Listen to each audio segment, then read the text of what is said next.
How to overcome clinical circumstance, improve clinical work life.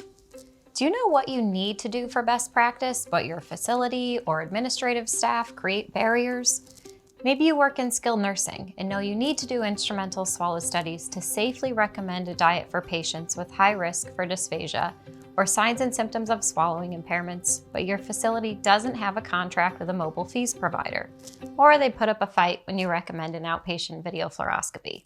These are called clinical circumstances, and they suck. So let's talk about how to overcome these clinical circumstances and improve your clinical work life. Let's dive in.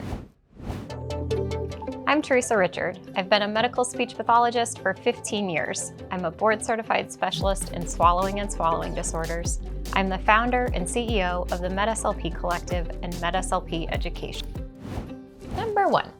The 3 concepts that make up evidence-based practice is the research or scientific evidence, clinical experience, and the patient preferences. There are many different models of evidence-based practice, but they all generally have those 3 core concepts.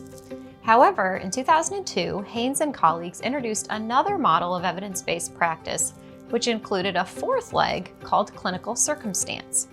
I especially love this model because I think there are so many settings where, yes, we should be able to do one thing or another for our patients, but the reality might be that it just isn't feasible for this facility or patient.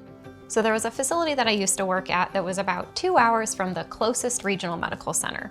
In order to get a patient out for a video fluoroscopy, the patient had to ride in an ambulance for 4 hours round trip.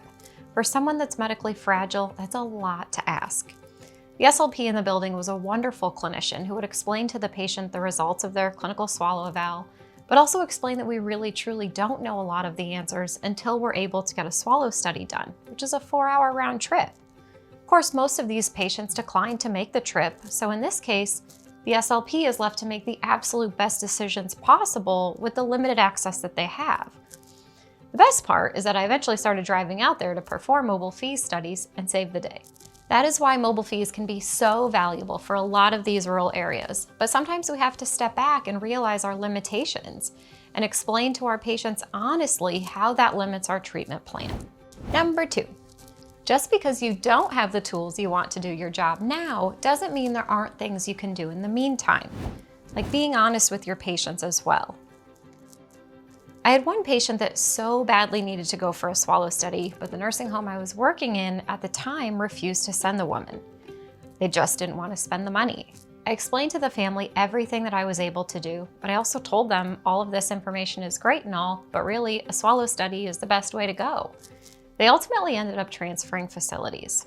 Now, I don't recommend telling every patient to leave your facility because of this, but I do think we owe it to our patients to tell them where they can get the best possible care if we know about it. Now, I also know of some facilities that have had access to both video fluoroscopy and fees. For one reason or another, the endoscope got mangled in central processing or the C-arm decided not to turn on that day. Sometimes that's the reality and just crap happens. Does that mean we're powerless to our patients and there's absolutely nothing we can do? No, it doesn't. We're not monkeys. We have very powerful frontal lobes and we should use them. If you're having one of those no good, very bad days where you just can't seem to get your patient an instrumental, we don't throw the baby out with the bathwater, throw our hands up and walk away from the patient. We don't do that.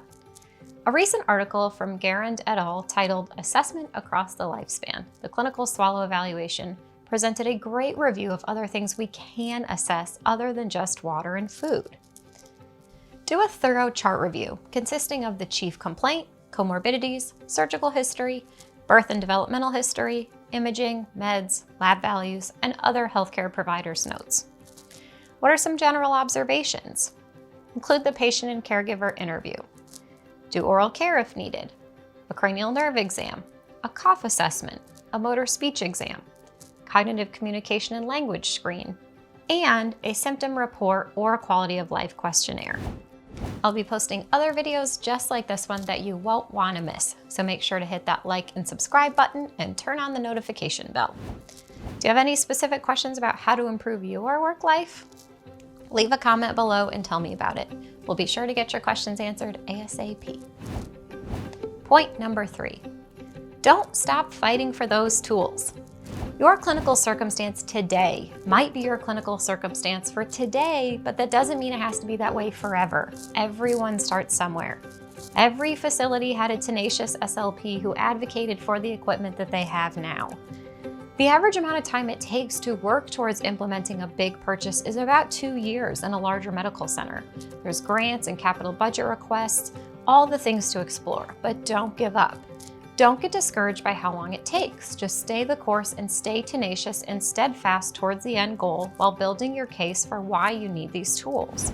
I recently had another SLP on my podcast who discussed with his DOR what the possibility of getting fees for their skilled nursing assisted living retirement community. She said it definitely was out of their immediate budget, but she would look into it and see what she could find. She ended up discovering a grant program through their local municipality that would support upgrades in medical equipment to the community. She found the grant program, he wrote up the grant, and a few months later they were awarded it.